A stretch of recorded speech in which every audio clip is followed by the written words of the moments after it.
A ruler once asked his advisor what he would do first if given power. His advisor did not say lower taxes. He did not say build roads. He did not say raise an army. He did not say reform the currency. He said rectify the names. The ruler was puzzled. What does it mean to rectify names, and why would that be the first priority of a statesman? The advisor, whose name was Confucius, explained, if names are not correct, language is not in accordance with the truth of things. If language is not in accordance with the truth of things, affairs cannot be carried out successfully. When affairs cannot be carried out successfully, rights in music do not flourish. When rights in music do not flourish, punishments are not properly applied. When punishments are not properly applied, the people do not know where to put hand or foot. This is not semantics. This is not grammar for its own sake. This is a claim about the structure of reality. Words name things. If the name does not match the thing becomes difficult to recognize. If the thing is misrecognized, we do not know how to treat it. If we do not know how to treat it, we act inappropriately. If we act inappropriately, disorder follows. The rectification of names is not a linguistic exercise. It is the maintenance of reality. Consider a simple example. A man kills his father. The crime is reported. The magistrate asks, "What is the charge?" "Murder," says the clerk. But is it murder? Murder is the unlawful killing of a person, but the relationship between father and son is not merely that of two persons. It is a specific relationship governed by specific obligations. The son owed his father reverence, obedience, care. To kill a father is not the same as to kill a stranger. It is a different category of act requiring a different name. The Greeks had a word for this, patricide. The Chinese had a word as well. The name tells you not only what was done, but what relationship was violated, what duty was breached, what order was overturned. Confucius says, if you call patricide murder, you lose the specificity of the crime. You treat a unique horror as a generic offense. And if you do that often enough, you begin to forget that fathers and sons are not interchangeable with strangers. The name shapes the perception shapes the response shapes the society. Get the name wrong, and everything else goes wrong with it. Now, consider a more complex case.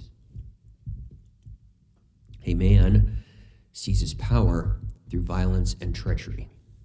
He executes his rivals, he imprisons his critics, he enriches his allies. He calls himself king. But is he a king? Confucius says, no. No, he's not. A king is one who rules by the mandate of heaven.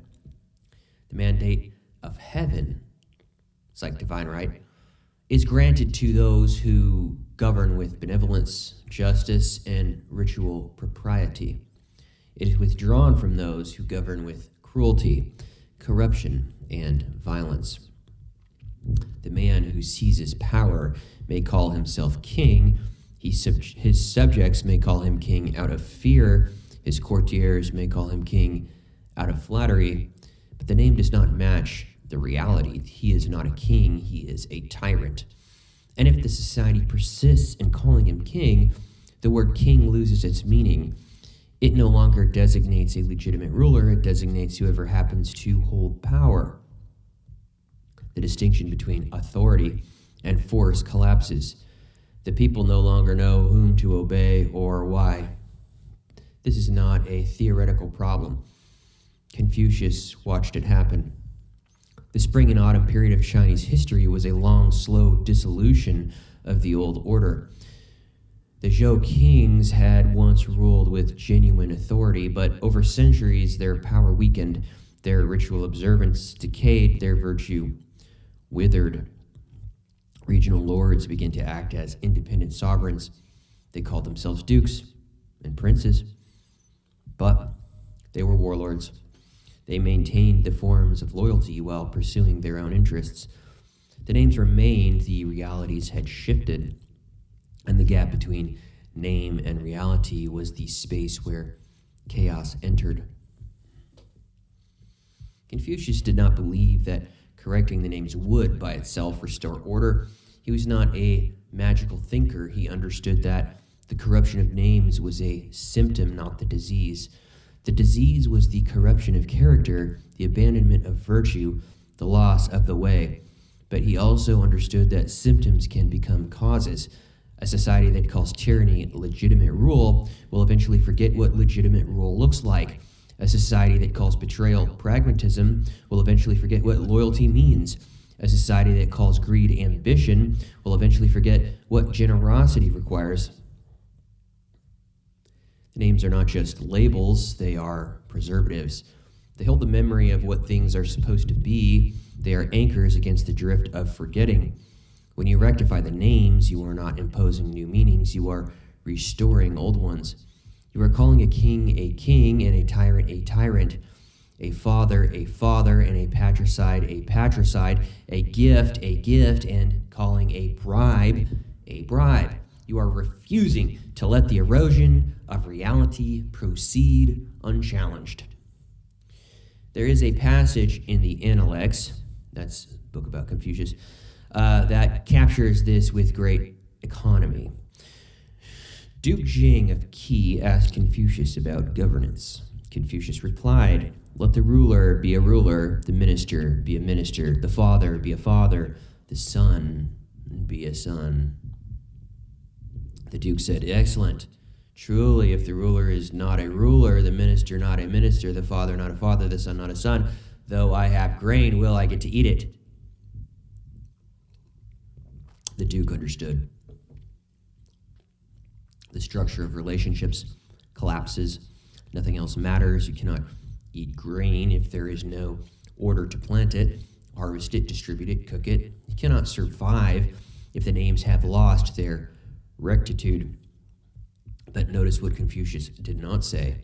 He did not say, "Let the ruler be a good ruler." He said, "Let the ruler be a ruler." The statement is tautological. It seems to say nothing, but it says everything. Because a ruler who is not a ruler is not a ruler at all. He may hold the title, occupy the palace, wear the robes, issue the decrees.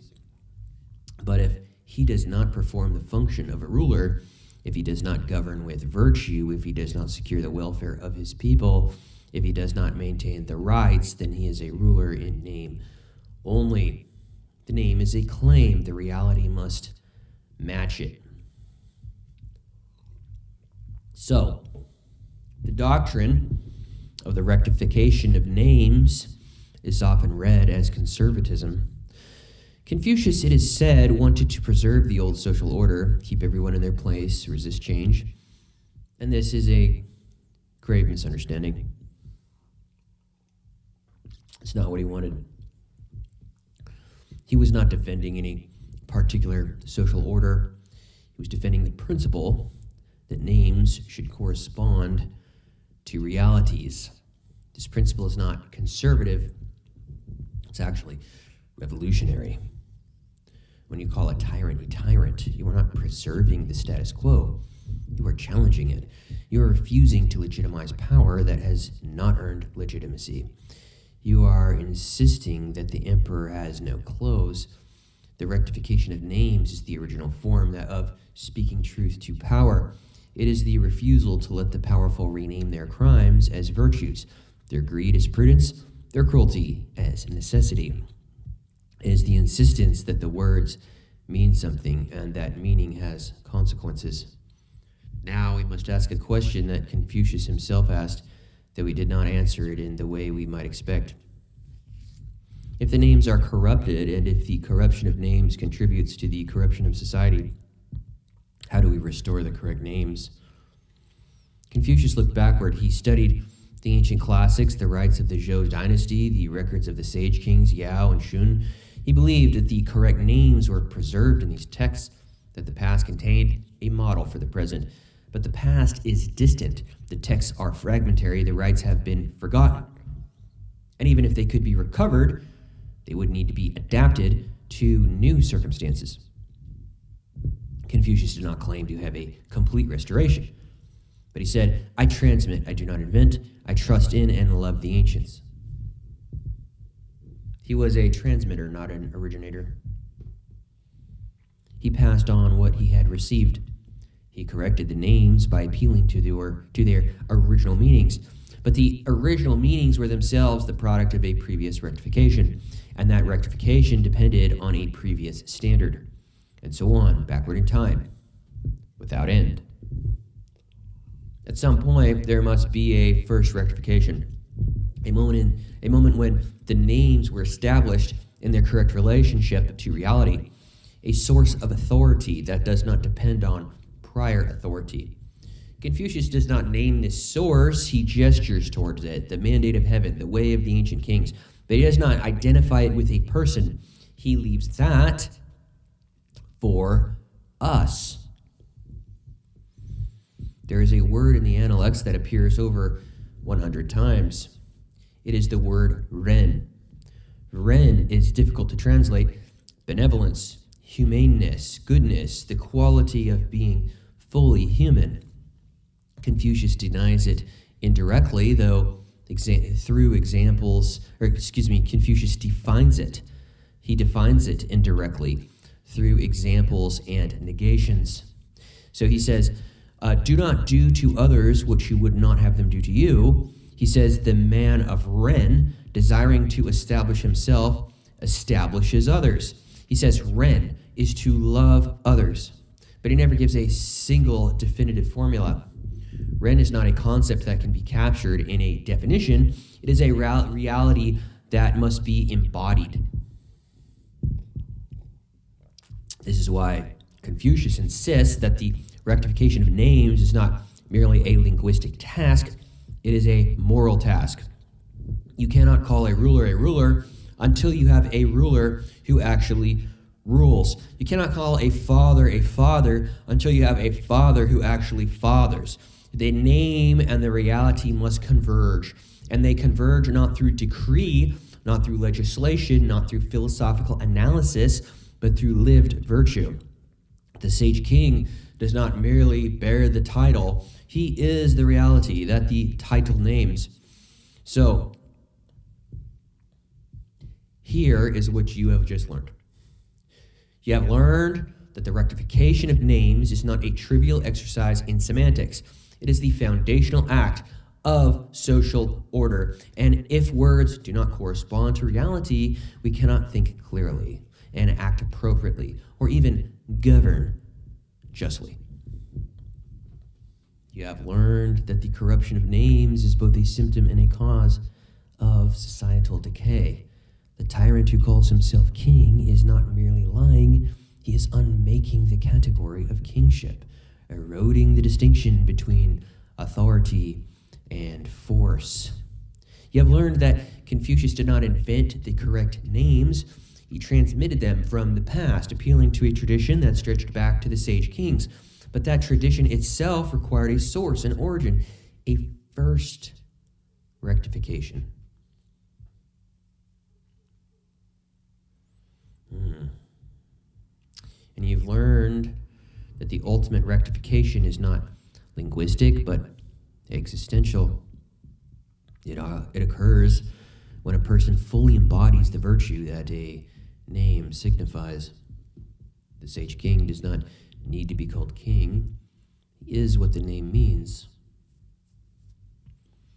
And so, bring us back. We have the rain, which is still falling, and we still have the ceiling standing there, and names around you, father, mother, friend, leader, lover.